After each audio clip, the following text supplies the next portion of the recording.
The cold, metallic air of the Croft slave ship pressed down like a vice.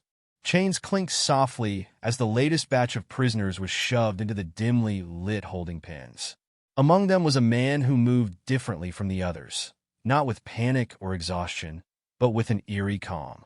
He stood out not because of his build, though the compact strength in his frame was evident, nor his weathered face, which bore faint scars from battles fought long ago. It was something deeper, a quiet defiance in his gray eyes that made even the other captives shuffle a step away. The Croft were a brutal species, their towering frames covered in jagged exoskeletons that gleamed like obsidian under the faint, flickering lights. They barked guttural orders, their weapons crackling with suppressed energy, and shoved the prisoners into place. Each gesture, each harsh shove, was meant to convey dominance. Yet, when one guard pushed the human man forward, his lack of reaction, no stumble, no glare, not even a flinch, was unsettling. The guard snarled, slamming a clawed hand into his shoulder. "You will break like the others," it hissed in heavily accented common, but the man only tilted his head slightly, studying the creature as if it were an insect. That gaze unnerved the guard, though it would never admit it. The Croft prided themselves on their ruthlessness, their ability to crush all opposition. They did not understand why this human, just one of countless beings they had captured over the years, made something primitive stir within their chitin-covered spines. Unease. The pens were a miserable sight. The walls, slick with condensation, were lined with rows of shackles. Dozens of prisoners, some humanoid, others distinctly alien, huddled in corners, their faces hollow from despair. The smell of unwashed bodies and fear lingered in the air.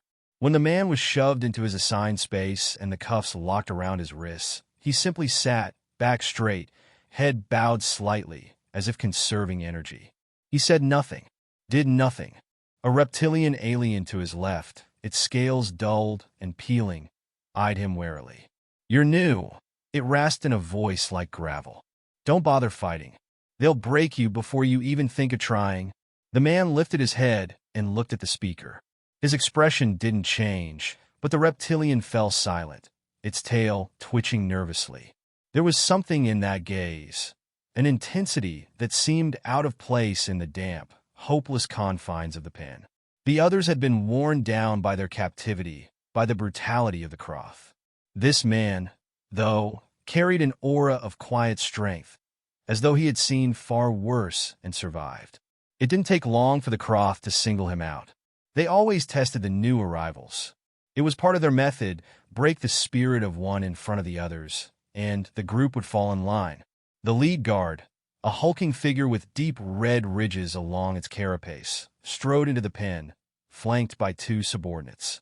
It scanned the prisoners until its multifaceted eyes landed on the human. "You," it barked, pointing with a clawed hand. "Stand." The man didn't move at first. He remained seated, his posture relaxed but unyielding. The silence stretched, and the other prisoners tensed, waiting for the inevitable. The lead guard stepped closer, towering over him, its voice low and menacing. "I said stand." Finally, the man complied, rising with deliberate slowness. He was shorter than the Croft, his frame dwarfed by the alien's bulk, but he didn't look small. If anything, the way he carried himself, the calm, measured movements, made the Croft appear clumsy by comparison. The lead guard gestured to its subordinates, who stepped forward with charged prods. "Let's see how much fight this one has," it sneered, motioning for them to strike. The first blow hit his side, the energy crackling through his body. The force was enough to make most prisoners collapse, writhing in pain. He staggered slightly, but remained upright. The second blow followed, aimed at his shoulder. This time he didn't even flinch. The guards hesitated, glancing at each other. "What are you?" one of them muttered before striking again, harder this time. Still, the man stayed on his feet, his face unreadable. The lead guard stepped closer, growling in frustration. "You think this is strength? You think you can defy us?" It raised its own prod, ready to deliver a punishing blow, but stopped when the human finally spoke. "I've seen worse," he said, his voice calm and steady, carrying none of the defiance they expected. It was a statement of fact, devoid of bravado, and that made it more unsettling. The lead guard hesitated for a fraction of a second before delivering the blow. The man dropped to one knee this time, the energy coursing through him, but when he looked up, his gaze was sharp, focused, and utterly fearless. That night, the prisoners whispered among themselves. The display had been unexpected, and it stirred something within them. Hope was too strong a word, but perhaps curiosity, a faint ember that hadn't been there before. The man, however, remained silent, sitting once again in his corner, his expression unreadable. In the dim corridor outside the pens, one of the Croth guards scrolled through the prisoner manifest on a hollow tablet. It paused when it came to the human's file. Designation: human. It read aloud, though its tone was skeptical. Humans were not typically noteworthy, stubborn, yes, but ultimately fragile. Its mandibles clicked as it scanned further. Military affiliation: Earth Special Forces. Callsign: Reaper. The guard froze, its claws tightening around the tablet. It glanced toward the pens, its eyes narrowing. Reaper, it whispered, the word tasting foreign and unpleasant on its tongue. It flagged the file and hurried off to inform its superiors. Back in the pen, the man sat with his back to the wall, his eyes half closed as if resting. But he wasn't resting. His mind was a machine, cold and calculating, piecing together the information he had gathered since his capture. The layout of the ship, the patterns of the guards, the weaknesses in their armor. He wasn't waiting for rescue. He didn't need it. In the shadows of the ship, fear had begun to creep into the hearts of the Croth. And fear, as the man well knew, was the first crack in the foundation of power. The interrogation chamber was bathed in a pale, greenish light that flickered with every surge of the ship's unstable power grid. Chains dangled from the ceiling, their edges worn smooth from years of use, and the walls were lined with deep gouges that bore silent witness to the suffering endured here. At the center of the room stood the human, arms bound behind his back, flanked by two Croth guards. Despite the bruises blooming on his skin, his posture was unbroken, his gaze locked on the figure in front of him. The Croth captain, towering and angular, observed him with a mixture of suspicion and frustration. Its crimson exoskeleton shimmered as it circled him, claws clicking softly against the floor. This was no ordinary human, and the captain knew it. There had been whispers, unsettling murmurs that had begun spreading after the guards discovered his call sign. Reaper, a name steeped in dread from conflicts past. I have fought humans before, the captain growled, stopping just inches from his prisoner. They always scream, always beg. Its mandibles twitched. You've done neither. The man didn't respond. The silence stretched until it became unbearable, and the captain lashed out, striking him across the face with a backhanded blow. Blood trickled from his lip, but he remained still. I should have broken you by now, the captain hissed. But you were defiance like armor. Why? What makes you different? The man finally met its gaze. You've already lost. You just don't know it yet. The captain's mandibles spread wide in a parody of a grin. You think one man can bring down the Croth? I don't need to bring you down, the man said quietly. I just need to remind you who you're dealing with. The guards shifted uneasily, and the captain's confidence wavered for the first time. It stepped back, snapping an order. Bring up the file. A hollow screen materialized in the center of the room, displaying Earth military archives. Grainy footage flickered to life, scenes of battle from the Croth's failed invasion of Earth years prior. Cities lay in ruins, soldiers fought desperately, and then, cutting through the chaos, a shadow emerged. One figure, clad in black combat armor, moving with deadly precision. A specter on the battlefield. Reaper, the captain muttered as the footage played. It showed the soldier methodically dismantling Croth units, striking with a ferocity and intelligence that bordered on unnatural. Entire battalions fell, not through brute force, but through surgical precision, blowing apart supply lines, sabotaging key systems, sowing fear among the ranks until panic did the rest. The footage ended, but the silence in the chamber remained. The guards avoided looking at the human, fear now evident in their twitching movements. They had captured a legend, a name spoken in hushed tones among Croft soldiers. And legends were dangerous. "I didn't expect you to recognize me," the man said, his voice low but cutting. "But I see it now. You're afraid." The captain's mandibles snapped shut. Afraid? No human inspires fear in the Croft. The man leaned forward, chains rattling. "Then why do your hands tremble?" The captain roared and lunged forward, claws inches from the human's throat, but something stopped it. Not the guards, nor a sudden realization of restraint. It was the truth, a primal instinct warning it that this human was more than just flesh and blood. This was the same force that had broken the Croft invasion. The captain stepped back, breathing heavily. "Take him to isolation," it ordered. "He won't speak, but he'll break soon enough." The guards moved to obey, but one stumbled. Its hands shook too violently to properly clasp the man's chains. In that moment, everything shifted. The human struck with a sudden burst of ferocity, driving his shoulder into the first guard's chest. There was a sickening crunch as the guard collapsed, gasping for breath. The second guard raised its weapon, but too slowly. The man twisted the chain, binding his wrists, and yanked it with brutal efficiency, disarming the Croft before sweeping its legs out from under it. Now free, he turned to face the captain, his eyes cold and calculating. This is where it begins. The captain backed away, reaching for its communicator, but the man closed the distance too quickly. In a single motion, he ripped the device from the captain's belt and crushed it underfoot.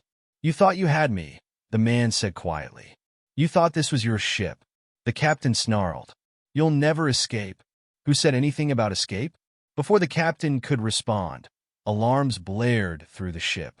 The sound was deafening, signaling not just an alert, but chaos. Prisoners were rising. Every species, every being who had seen the humans' quiet defiance in the pens, was now fighting back. And they were fighting with the same precision and fury their leader had just demonstrated. The Croft scrambled to respond, but they were unprepared. Their own fear had already taken root. The man had broken something fundamental, not their bodies, but their certainty. And now, like a crack spreading through stone, that fracture was unstoppable. In the corridor outside the interrogation chamber, the sounds of combat grew louder.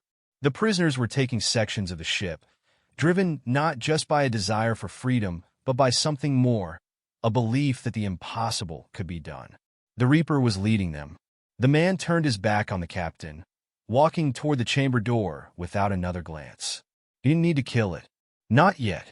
The captain's fear would do more damage than any blade. As he stepped into the chaos beyond, a Croft soldier rounded the corner, weapon raised. It didn't even have time to react before the man disarmed it with a fluid motion, sending the weapon skittering across the floor. Behind him, the captain struggled to its feet, watching as the human disappeared into the ship's labyrinthine corridors. Rage burned through its fear. It would not let this man, this legend, destroy them. But deep down, it knew the truth. The Reaper had returned, and the Croft's grip on their captives was slipping, one fear-ridden claw at a time. The corridors of the Croft ship were a maze, a twisting labyrinth of steel and shadow. But to the human, every turn, every faint hum of the engine was familiar. He moved swiftly, methodically, his senses attuned to the pulse of the ship, to the rhythm of the enemy's patrols. The chaos of the uprising echoed behind him, the sounds of prisoners breaking free, their bodies pressing against the bars of their captors' designs. The Croft were disoriented, confused by their own fear and unprepared for a force they had not even understood. But the man knew this wasn't enough. He needed control. The doors ahead of him slid open with a hiss, revealing a command center thrumming with activity. A half-dozen Croft officers moved between terminals, barking orders in their guttural language, but they froze the moment they saw him. The man stepped inside without hesitation, his gaze cold and calculating, as if the room were already his. The officers were too slow to react. One reached for a weapon, but the human was already there, a blur of motion that ended with the weapon in his hands, its muzzle pointing at the officer's chest. "Stay where you are," the man said, his voice cutting through the noise like a blade. There was no fear, no hesitation. The officers didn't move, their eyes locked on him, sizing him up as the room held its breath. "I know what you're thinking," he continued. "You're wondering if you can fight me, if you can survive this." His fingers tightened around the weapon. The officers didn't respond. They couldn't. They had heard the stories of the Reaper, heard them in whispers, felt the tremors of those who had survived his assaults, but no one had expected to meet the legend face to face. The human's lips curled into a thin smile. "You're wondering how it's going to feel, aren't you?" Before they could react, he fired, the blast ringing in their ears. One Croth officer crumpled to the floor, the others frozen for a split second longer, just enough for the man to move again.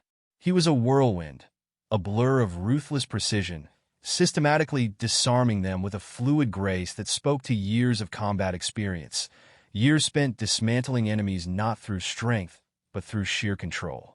The ship's bridge was his now. He stood over the fallen officers, the weapon still smoking in his hand. The hum of the ship seemed louder now, as if it had grown aware of the shift in power. The human lowered the weapon, letting it fall to the floor with a soft clink, and approached the command terminal. A single glance at the array of monitors was enough. The ship was on a collision course with a nearby asteroid field, the course locked in by the Croth captain. The man's lips pressed into a thin line. They had planned to use the chaos to destroy the human uprising, to crush them all in the vacuum of space. But the Croth had underestimated the will of the human species. With swift precision, he tapped into the terminal, overriding the captain's commands, and rerouted the ship's navigation system. The vessel's engines groaned in protest, but it was already too late. The ship was turning, shifting course toward an empty sector of space, far away from any immediate danger. It was enough. Behind him, the sound of booted feet pounding the steel deck echoed down the hall. The Croth weren't done yet, but the man was already moving. He didn't need to see them to know they were there. The chaos outside had spread like wildfire. The prisoners had organized, and they were no longer waiting for salvation. They were fighting, and they were winning. He didn't slow his pace as he moved back down the corridor, his thoughts already calculating the next step. He needed to free the others. The Croth had long relied on their overwhelming strength and technology, but they had overlooked something crucial. They didn't understand what it meant to face an enemy who had already been broken and rebuilt countless times. The alarms blared again, this time signaling a lockdown. The ship was on high alert, but it was too late. The rebellion had taken root. As the man navigated the hallways, he saw flashes of it. Prisoners with weapons, Croth soldiers scrambling to contain them. Every step he took seemed to cause another ripple of chaos. The prisoners were emboldened by his presence, their fear melting into resolve. The Croth had underestimated not just the Reaper, but the spirit of those they had enslaved. Ahead, he saw the captain flanked by a group of elite Croth warriors. The ship's commander was a towering figure, its exoskeleton gleaming with polished black armor. There was a dangerous quiet in the air as the two forces locked eyes. The captain's mandibles parted in an attempt at a grin, but it faltered when it saw the man standing before it, unbroken, unbowed. "You should have killed me when you had the chance," the man said, his voice low and steady. The captain growled, its eyes narrowing. "You think you can win? You think your ragtag rebellion will be enough to topple the Croth?" "No," the man replied, taking a step forward. "I don't need to win. I just need you to lose." He moved faster than the captain expected, disarming the first soldier in a flash and using the weapon to incapacitate another before the captain could react. The Croth warriors closed in, but the man was already in motion, his movements fluid and lethal. He was everywhere at once, striking, disarming, dismantling. And then, in a final, brutal moment, he locked eyes with the captain. The Croth's eyes flared with rage, but the man was calm. The weapon in his hands surged with energy, and with a quick twist of his wrist, the Croth captain crumpled to the floor, its body twitching in the last throes of life. The legend was no longer just a name. It was a reality. The ship was his now. Outside, the battle was raging, but the momentum had shifted. The Croth, despite their might, were crumbling under the relentless tide of rebellion. The prisoners, once caged and broken, were now a force of nature. The Croft fleet would be crippled by this defeat, crippled by the mistake of thinking they could subjugate an entire species without consequence.